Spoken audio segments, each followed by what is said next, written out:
Welcome to day 31 of our 90 days English challenge. आज हम सीखने वाले हैं कुछ पावरफुल डेली इंग्लिश फ्रेजेस जो तुम हर सिचुएशन में कॉन्फिडेंट और नेचुरल बोलने में मदद करेंगे। इंग्लिश में सिर्फ ग्रामर नहीं, फ्रेजेस और एक्सप्रेशन भी बहुत इंपॉर्टेंट होते हैं क्योंकि ये तुम्हें रियल लाइफ कन्वर्सेशंस में फ्लुएंट बनाते हैं। So gets ready, let us explore some new confidence boosting phrases जो तुम्हारे इंग्लिश को नेक्स्ट लेवल तक ले जाएंगे। My name is Fatima, you are watching learn this English. Let's get started. So more essential phrases to boost your confidence. आपके confidence को बढ़ाने के लिए कुछ और नए फ्रेजेस हमारे पास। डे 31 है आज हमारे 90 डेज में से, और इंग्लिश पूरे कॉन्फिडेंस के साथ बोलने की आज ही शुरुआत करते हैं।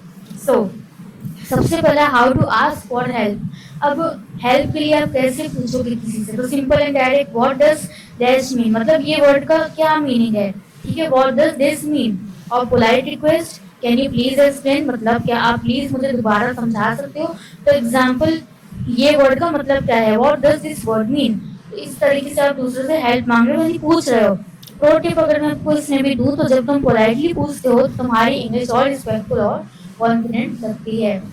Okay, next is buying time to think, मतलब कि गिव मी 1 सेकंड, सोचने का समय लेना। Quick pause, use give me 1 second when you need a moment to organise your thoughts. इसको यूज करो जब तुम्हें अपने थॉट्स को ऑर्गेनाइज करने के लिए थोड़ा सा समय चाहिए हो। Thoughtful response, let me think about that, shows you considering the point carefully. Let me think about that ये दिखाता है कि तुम सामने वाले की बात ध्यान से कंसीडर कर रहे हो। परफेक्ट है जब तुम्हें थोड़ा टाइम सोचने के लिए चाहिए हो। Next, polite ways to interrupt, बीच में अगर आपको किसी से कुछ पूछना है, दो लोग बात कर रहे हैं और आपको बीच में कुछ कहना है, तो उसके लिए पोलाइट तरीके, ऐसा नहीं कि जो बात कर रहे दो लोग उसमें आप बीच में ऐसे घुस जाओ, वो सही नहीं है। तो रिस्पेक्टफुल वे क्या है, एक्सक्यूज मी, कैन आई से समथिंग। ये फ्रेज दिखाता है कि तुम रिस्पेक्टफुल हो, अपनी बात रखना चाहते हो, ठीक है।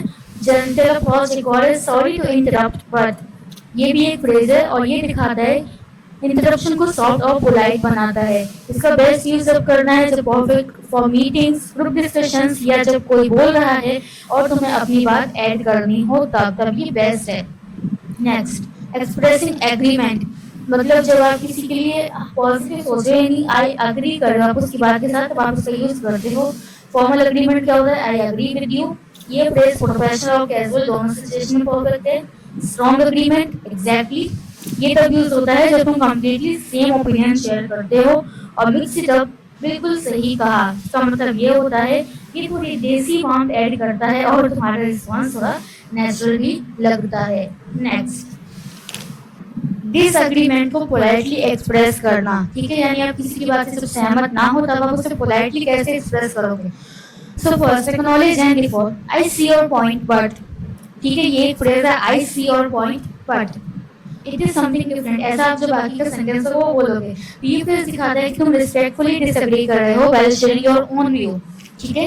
जेंटल डाउट एक और फ्रेज है, I am not sure about that, ठीक है, ये एक सॉफ्ट और पोलाइट वे है अपना ओपिनियन अलग बताने का। और थर्ड, पर्सनल टच, मुझे लगता है कि थोड़ा अलग है। Connect emotionally with your audience, ठीक है, अपनी ऑडियंस के साथ तुम्हें इमोशनली कनेक्ट करता है। Stay respectful, stay confident, disagree करना गलत नहीं, बस टोन पोलाइट और काम होनी चाहिए। Alright, next, asking for clarification, request examples, can you give me an example, क्या तुम मुझे एग्जांपल दे सकते हो, प्लीज क्लैरिफाई कर सकते हो। तो ये फ्रेज तब यूज होता है जब तुम रियल लाइफ एग्जांपल से बेटर समझना चाहते हो, ठीक है। Next, ask again, could you say that again please, क्या तुम उसे दोहरा सकते हो या दोबारा कह सकते हो, ठीक है। एग्जाम्पल से सॉरी, ये पोलाइट और नेचुरल है किसी से रिपीट करना को कहने का, ठीक है। और मिक्स लैंग्वेज, थोड़ा और एक्सप्लेन करोगे, ये तुम्हारी टोन को कंफर्टेबली और फ्रेंडली बनाता है। Totally okay to ask again, never feel shy, इसमें शर्माने वाली कोई बात नहीं है। Asking question shows you want to learn and improve. Okay, next, saying thank you and responding, ठीक है। अब थैंक यू की बात आती है आगे, पे express gratitude, thank you so much, thanks a lot. और वार्म रिस्पॉन्सेज, आप इसका रिस्पॉन्स क्या दोगे, योर वेलकम और नो प्रॉब्लम और इट इज माई प्लेजर, ठीक है। Gratitude makes conversation warm and genuine, gratitude हर कन्वर्सेशन को वार्म, फ्रेंडली और जीनियन बना देता है। Thank you and welcome is a way to expressing gratitude. Okay, next, ending conversation nicely, conversations को अच्छी तरह से एंड करना। Common phrases, it was nice talking to you, ठीक है, आपसे मिलके बहुत अच्छा लगा, आपसे बात करके बहुत अच्छा लगा, सी यू सून, ठीक है, और फिर जल्द मिलेंगे और फिर मिलते हैं। Leave a good expression every time we say goodbye. हर गुड बाय एक अच्छा एक्सप्रेशन छोड़ता है। पोलाइट और फ्रेंडली एंडिंग तुम्हारी कन्वर्सेशन को पॉजिटिव और मेमोरेबल बना देती है। So these were some phrases that we learn in our today's video।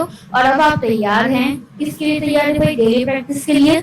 Rose in phrases को यूज करो स्कूल्स में, फ्रेंड्स के साथ या ऑनलाइन चैट्स में।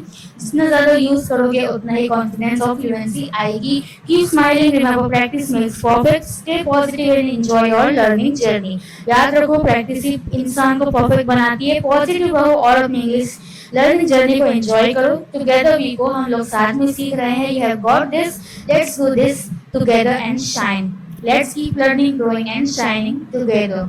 And that is for day 31 of our 90 days English challenge. आज हमने सीखा कैसे सिंपल इंग्लिश फ्रेजेस तुम्हारी स्पीकिंग में कॉन्फिडेंस और क्लैरिटी ला सकते हैं। अब तुम सिर्फ वर्ड्स नहीं बोल रहे, तुम अपनी पर्सनालिटी एक्सप्रेस कर रहे हो। So from today make a promise to yourself, इन फ्रेजेस को डेली लाइफ में यूज करना स्टार्ट करो, बिकॉज प्रैक्टिस ही तुम्हें फ्लुएंट बनाएगी। अगर तुम ये लेसन पसंद आए हो तो लाइक, कमेंट और शेयर करना बिल्कुल भी मत भूलना। और हाँ, सब्सक्राइब करो ताकि तुम मिस ना करो डे नंबर 32, जिसमें हम समझेंगे और भी इंटरेस्टिंग चीजें। तो मैं मिलूंगी आप लोगों से डे नंबर 32 में। Till then take care and bye bye.